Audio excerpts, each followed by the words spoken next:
Hi price allot கர்த்தர் நாமத்துக்கு மகிமை உண்டாவதாக. இன்றைய வேத வசனம் அப்போஸ்தலர் நடவடிக்கைகள் 3ஆம் அதிகாரம் 10ஆம் வசனம் நமக்கு இப்படியாக சொல்லப்படுகிறது. தேவாலயத்தின் அலங்கார வாசல் அண்டையிலே பிச்சை கேட்டு உட்கார்ந்திருந்தவன் இவன்தானே என்று அறிந்து அவனுக்கு சம்பவித்ததை குறித்து மிகவும் ஆச்சரியப்பட்டு பிரமித்தார்கள். அதாவது பார்த்தீங்கன்னா, ஒரு தேவாலயத்தை வெளில ஒருத்தது பிச்சை கேட்குறான். பார்த்தீங்கன்னா, அவன் தாயின் வயிற்றில் பிறந்த நாள் முதல்ல ஊனமாக இருக்கிறான். அவனால் நடக்கவும் முடியாது. அவனை தினந்தோறும் அவனை சில பேர் அவனை கூப்பிட்டு அந்த தேவாலயத்தில் உட்கார வைப்பாங்க. வெளியே தேவாலயத்தில் வெளியே உட்காந்து அன்றைக்கி போய்ட்டு அவன் பிச்சை கேட்டு அதை வாங்கி அதை சாப்பிட்டு நாள் தூரமாக அவனுக்கு ஒரு வேலையாக இருந்தது. அப்படி இருக்கும்போது 9ஆம் மணி நேரத்தில் பார்த்தீங்கன்னா, பேதுரும் யோவானும் அந்த ஜெபாலயத்துக்கு போகிறாங்க. போகிற வழியில் பார்த்தீங்கன்னா, அந்த பிச்சைக்கார அந்த வாசல்லேருந்து யோவானும் பேதுரும் உற்று பார்க்குறான். உற்று பார்க்கும்போது யோவான் பேதுரும் அவனை உற்று பார்த்து யோவான் பேதுரும் கேட்குறான், எங்களையாப்பா நீ உற்று பார்க்கணுன்னு சொல்லி கேட்கும்போது உடனே அந்த பிச்சைக்காரன் சொல்கிறான், உங்ககிட்ட எனக்கு எதனா கிடைக்குமா சொல்லிட்டு அவங்களை உற்று பார்க்குறேன்னு சொல்லும்போது உடனே பேதுரும் யோவான் சொல்கிறாங்க, என்கிட்ட அதாவது உனக்கு கொடுத்து என்கிட்ட ஒன்றுமே இல்லைப்பா, பொண்ணு வெள்ளி எதுவுமே இல்லை, ஆனால் ஒன்றே ஒன்று இருக்குது, நாசனாக இயேசு கிறிஸ்து நாமத்தின் எழுந்து நட சொல்லி கையை பிடிச்சி தூக்கி விடுறாங்க. அவன் கையை பூச்சி தூக்கம் அடுத்த செகண்ட் அவன் எழுந்து அவன் கால் சுகமாகி அதுக்கப்புறம் பார்த்தீங்கன்னா கால் சுகமாக மாடல அவன் பயங்கரமாக துள்ளி குதிக்கிறான். பயங்கரமாக குதிச்சுன்னு அவங்க கூட யோவான் பேத்து கூட நானும் சபைக்குள்ளே ஆலயத்துக்குள்ளே வர சொல்லி அவங்க கூட போயிட்டு சந்தோஷமாக குச்சின்னு அந்த ஆலயத்துக்குள்ளே போகிறாங்க. அங்கே இருக்கிற ஜனங்கள் ஆச்சரியப்பட்டு பிரமிச்சு நிற்கிறாங்க. இவன் தாயின் வயிற்றில் பிறந்தாலும் போது இவன் சப்பானி ஆச்சு, அவன் ஊனமானும் ஆச்சு, இவன் தேவாலயத்தை பிச்சை கேட்ட மனசு தானே, இவன் உள்ள இவ்வளோ துள்ளி குச்சி நடக்கிறாங்க, அதிசயம் நடந்து அற்புதம் நடந்து சொல்லி அங்கே இருக்க ஜனங்களை ஆச்சரியப்பட்டு வேண்டினாங்க. அதாவது ஏசப்பா பார்த்தீங்கன்னாக்கா யோவான் பேதுரு மூலிமா அங்கே ஒரு அதிசய அற்புதம் செய்கிறாரு. தாயின் வயிற்றிலேருந்து பிறந்த சப்பானி இருந்தான், யாராலும் கூடாத காரியம், ஒரு டாக்டரால் முடியல, ஒரு வைத்தியரால் முடியல, அங்கே எந்த மனுஷனாலும் முடியாத காரியம் தேவனோட சுகம் கொடுத்து அவனுக்கு ஒரு புதிய வாழ்க்கையை கொடுத்து அவனை சந்தோஷமாக கப்துறான். அந்த பிச்சைக்காரனை வாழ வச்சார். இன்றைக்கி நம்மளோட வாழ்க்கையிலும் சரி, அநேக பேர் என் வாழ்க்கையில் அவ்வளோதான், இப்படியாப்பட்ட வியாதியை வந்துச்சு, என் தாயின் வயிற்று நான் பிறந்தாலும் போது எனக்கு இந்த வியாதி இருக்குது, நான் இந்த வியாதியினால் படுக்கையில் இருக்கிற இந்த வியாதி எனக்கு சுகமாவது போல், இந்த வியாதி எனக்கு குணமாவது போல் அநேக பேர் நீங்கள் சோர்ந்து போயிருக்கேன். எப்படியாப்பட்ட வியாதி தான் சரிங்க, உங்கள் தாயின் கருவில் நீங்கள் பிறந்த நாள் போது வியாதி இருந்தாலும் சரி, எந்த டாக்டராலும் முடியலையா, எந்த வைத்தியனாலும் முடியல, எந்த மனுஷனாலும் முடியலையா, இந்த இயேசு கிறிஸ்துவால் முடியும். அவர் நேற்றும் இன்றும் மாறாத தேவனாக இருக்கிறார். அதாவது பேதுரு யோவான் காலத்தில் வாழ்ந்து அன்றைக்கி செஞ்ச அற்புத அதிசயம் செய்கிற தேவன் மட்டும் இல்லை, அவர் இன்றைக்கும் அதிசய அற்புதம் செய்கிற தேவன். அவர் நம்பி வர பிள்ளைகளை ஒருபோதே கைவிட மாட்டார்.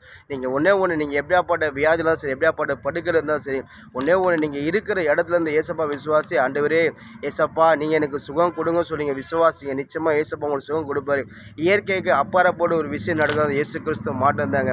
அதாவது யாராலும் முடியாத காரியம் தேவனாலுக்கு நிச்சயமாக முடியாது. ஏசப்பா நம்பி நீங்கள் வந்துட்டீங்கன்னா நிச்சயமாக இந்த ஏசப்பா உங்களை கைவிடவே மாட்டார். வேதத்தில் பார்த்தீங்கன்னா அநேக பேர் பார்த்தீங்கன்னா முடியாத வியாதியிலேருந்து வந்தாங்க, அவங்களுக்கு ஏசப்பா எல்லா சுகம் கொடுத்தாரு.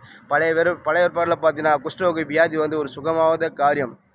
அந்த வியாதி வந்துச்சுன்னா அவன் குடும்பத்திலும் தள்ளப்படணும், அந்த ஊர் ஜனங்கள் தள்ளப்படணும், ஒதுக்குப்புறமாக அந்த ஊருக்கு வெளியே தான் இருக்கிறான். அப்படியாப்பட்ட மனுஷங்களாம் ஏசப்பா சுகம் கொடுத்துருக்காரு.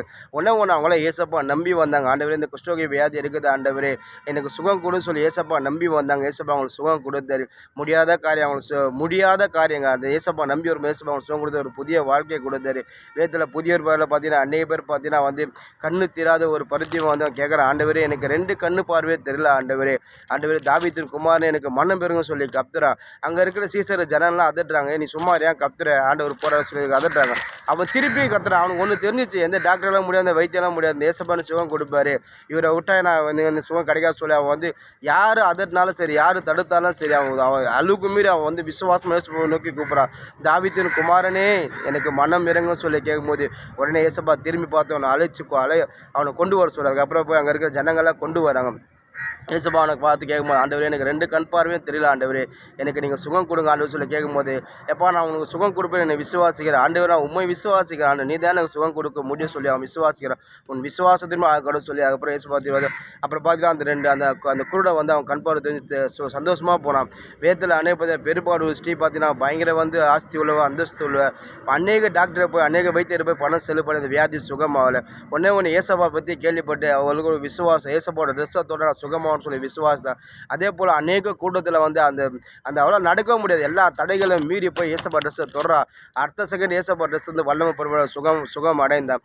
அதாவது உங்கள் வாழ்க்கையில் எப்படியாப்பட்ட வியாதி இருந்தாலும் சரி, நீங்கள் ஒரு நாளும் சரி நீங்கள் சோர்ந்து போயிடாதீங்க. என்ன தடை வந்தாலும் சரி, என்ன அதாவது உங்களால் என்ன கஷ்டம் வந்தாலும் சரி, நீங்கள் ஒன்று இந்த ஏசப்பா நம்பி எல்லா தடைகளுமே இந்த ஏசப்பா நம்பி விசுவாசிங்க. இந்த ஏசப்பா உறுதியாக பற்றி கொள்ளுங்க. இந்த ஏசப்பா எனக்கு சுகம் கொடுப்பாரு சொல்லி நீங்கள் விசுவாசிங்க. நிச்சயமாக உங்களுக்கு சுகம் கொடுப்பார். பாருங்கள், தாயின் வயிற்றில் பிறந்த நாள் முதலாம் பிச்சை கேட்டிருந்தான். அவன் கால் நொண்டியாக இருந்து அவ்வளோதான். அவனை வந்து யாராலும் சுகப்படுத்த முடியாது. வாழ்க்கை முடிஞ்சு நினச்சான். ஏசப்பா அவனுக்கு ஒரு புதிய வாழ்க்கையை கொடுத்து அவனை சந்தோஷமாக வாழ வச்சாருங்க. ஏசப்பா இன்றைக்கும் உங்களை வாழ வைப்பார். நீங்கள் எப்படியாப்பட்ட வியாதியிலாம் சரி, எப்படியாப்பட்ட படுக்கிறதா சரி, நீங்கள் கிறிஸ்துவங்களாக இருந்தாலும் சரி, கிறிஸ்துவங்க இல்லாமல் இருந்தாலும் சரி, இந்த ஏசப்பா நம்பி நீங்கள் விசுவாசிங்க. நிச்சயமாக இந்த ஏசப்பா உங்களுக்கு எப்படியாப்பட்ட வேலை சுகம் கொடுத்து உங்களுக்கு ஒரு புதிய வாழ்க்கையை கொடுத்து உங்களை சந்தோஷமாக வாழ வைப்பார். இந்த ஏசப்பா நம்பி வருங்க. இவர் புறம்பே தள்ள மாட்டாருங்க. இவர் அன்பு உள்ள தேவர் நம்புங்க. ஆமென்.